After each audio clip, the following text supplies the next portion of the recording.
พูนรถจักรเฮ้ยรถจักรอ้าวรถติดแล้ว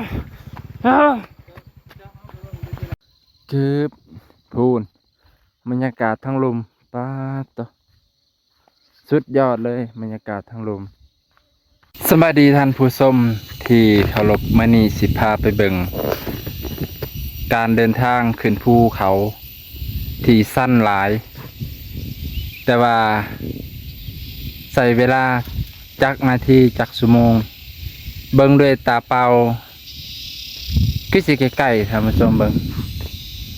เทิงนั่นเห็นบ่ประมาณนั้นแหละ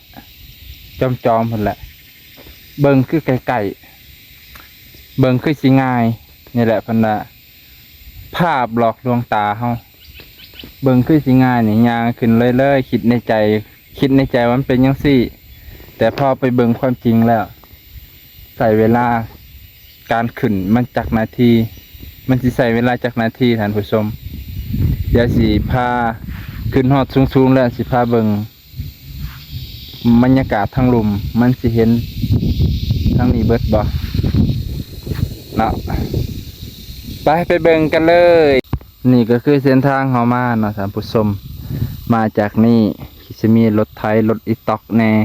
รถพอร์ตก็ขึ้นไปพูนหอดพุ่นมองสิยากก็มองนี่แหละท่านผู้ชมมองที่มีต้นไม้หลายๆเนี่ยมองนั่นอาจจะเป็นห้วยโอ้ตัวบรรยากาศงามอยู่แต่ความงามอาจจะซ่อนความลำบากแน่ทางขึ้นรถจักรนี่ต้องใส่ระดับตีนขี่เข็บไม่งอดเพื่อแล้วมันจึงขึ้นง่าย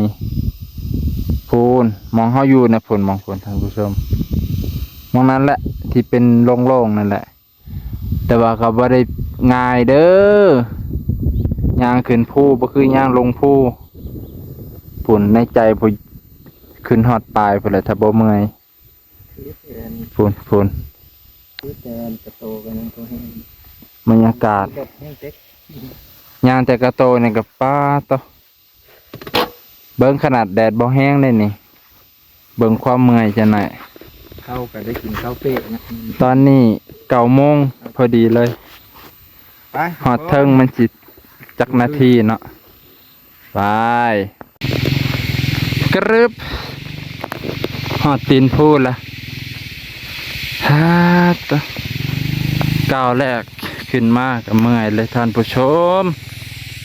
ขาลอยก็บ่ถึงว่าเมื่อยขาลอยนี่เส้นทางขึ้นภูมันบ่แม่นเรื่องง่ายๆพาดน้ำเสาะแน่น้ำมันนี่แน่มนเบิดโอ้อันนี้สิขึ้นไปทางลัดทางต้นกาแฟครับสวนกาแฟ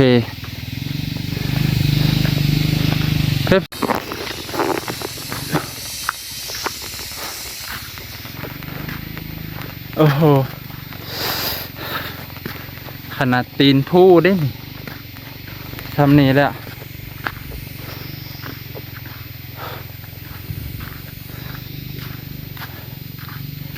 เบิ้งเอาโอ้ขนาดมีแต่น้ำมันก็ยังเมื่อยแล้วผู้ทางนาทางนาก็ลุยไปลุยเอ้ยช่ฝนตกเมื่อคืนนี่ก็บ่ร้ายปานใดแต่ทางมันก็ยังเปียกช่วงเดือน5เดือน6เดือน7ฮอดเดือน10เพิ่นละเพิ่นว่าทางก็สิยากแน่มีน้ำทางเปียกฮาต่อ let's go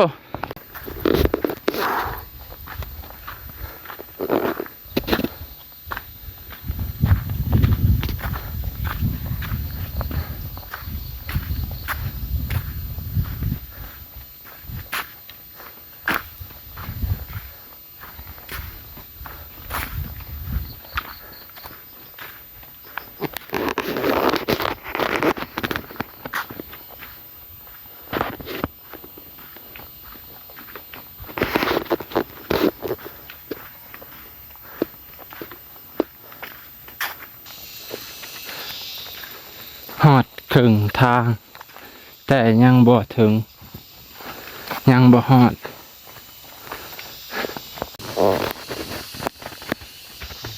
เมื่อยขนาด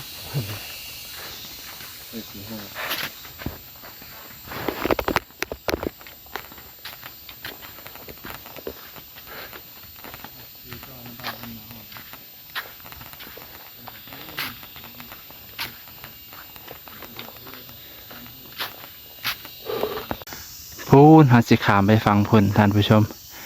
ทางลมเนี่ยก็เป็นห่วยหาสิขามไปฟังพุ่นแหละพูนทางแดดพอตัวนี่คือเส้นทางก้าวต่อไป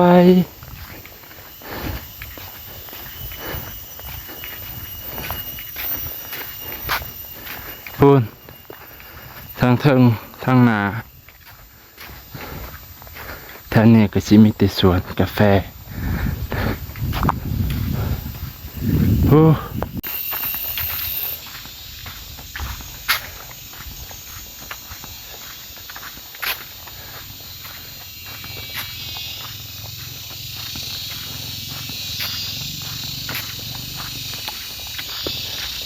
ปึ๊บหอดห่วยแล้วทางนี้ก็จะเป็นสวนเพิ่นกำลังปลูกท่างนี้จะปลูกแล้วท่างนี้กำลังปลูกปีกว่าแล้วมั้งเบิ้งห่วยท่านผู้ชมพุ่นรถจักรเฮ้ยรถจักรขึ้นยากแท้ๆได้บ้างเนี่ย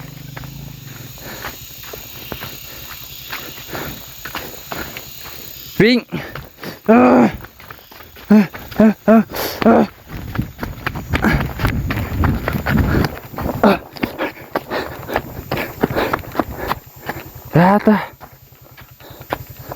แลนลงใคร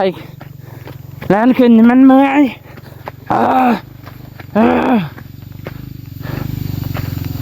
ตีเธอ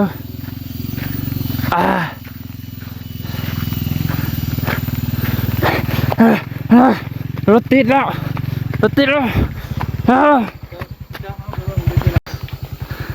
ขนาดย่างขึ้นเรื่อยๆก็สิตายแล้ว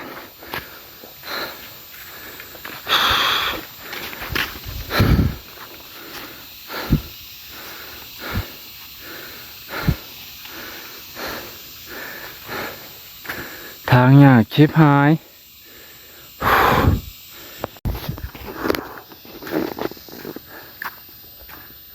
ย่างต่อหลังจากที่ขึ้นรถนิดนึงฮ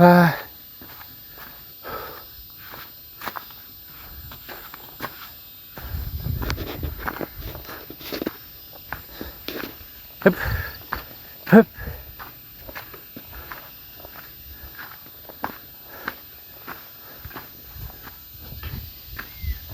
เบิ่งคือบ่เมื่อยนี่ได้ย่างขึ้นผู้มันบ่คือย่างขึ้นลงคอยมินน้ำมันเลยพอ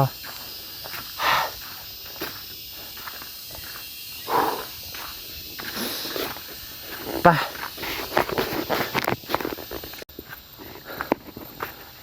ป้า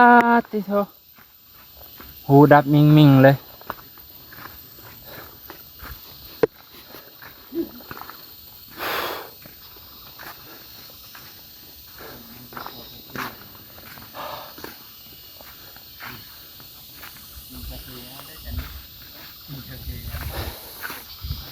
ฮอนนี่พอดี9:40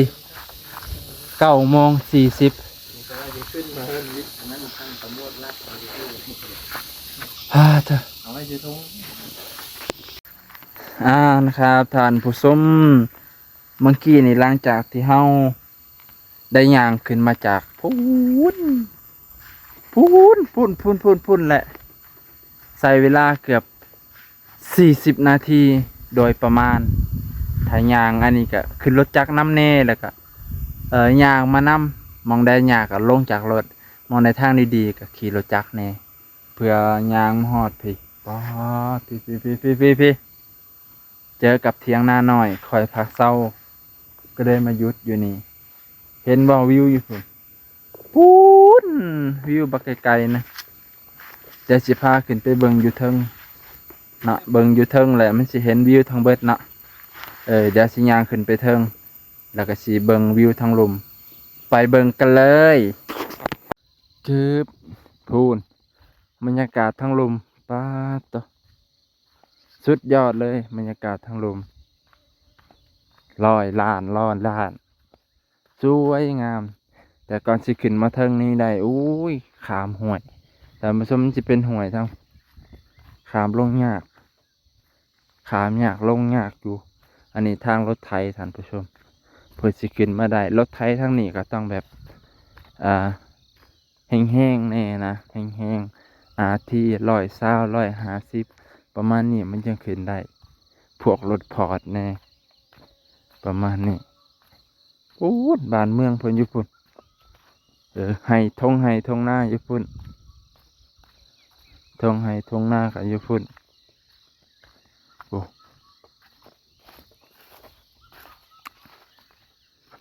อันนี้ก็สวนกาแฟเพิ่นทางนี้เพิ่นยังทันปลูกทางนี้เพิ่นก็ปลูกแล้วปลูกก็บ่ได้ปลูกหลายดอกท่านผู้ชมเพิ่นปลูกเพิ่นปลูกก็ปลูกพอได้ขายพอได้อันนี้พอได้จุนเจือในครอบครัวเนาะต่างแต่ว่าอยู่เทิงลุ่มน่ะมันนาบางเทื่อมันก็เฮ็ดบ่คักปานใดบางเทื่อก็มีน้